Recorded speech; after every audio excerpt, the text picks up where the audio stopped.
So Nika, when it comes to fitness in the equestrian industry, what's the biggest issue you see today?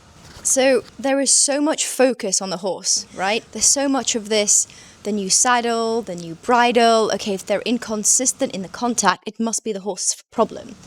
And this is not that as equestrians we don't care.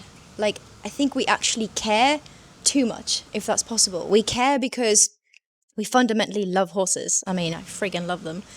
However, at the cost of your own health is where I'm seeing the biggest issue. So if instead of focusing all of our attention on the horse, focus some attention on yourself. Do you give yourself the same amount of love as you give your horse? And I'm speaking from experience here. I was driving all over the UK, doing clinics. I would push myself because I wasn't happy in my body. And this hit me when I reached my 30s. I was like stuff's changed. I'm not the same shape. I thought, who's this person looking back in the mirror right now? And honestly, I ignored all of that. My periods were beyond painful. I was going to bed wearing a nappy at night. I was bleeding through a nappy, through a really thick tampon maxi pad.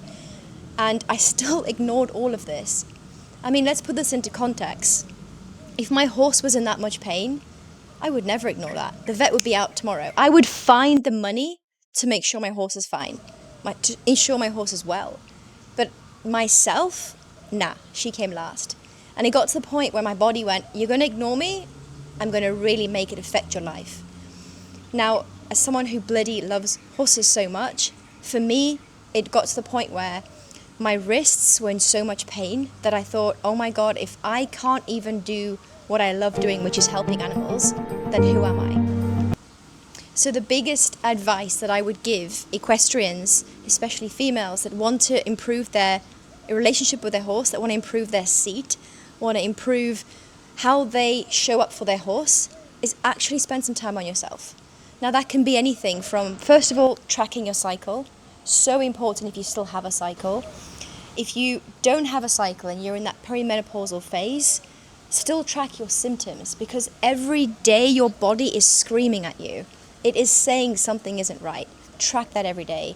The third thing is fuel yourself. So many females skip meals to lose weight, and it is the biggest problem because we believe that calories are calorie. You know that old saying, calories are calories, so cut your calories and you'll lose weight.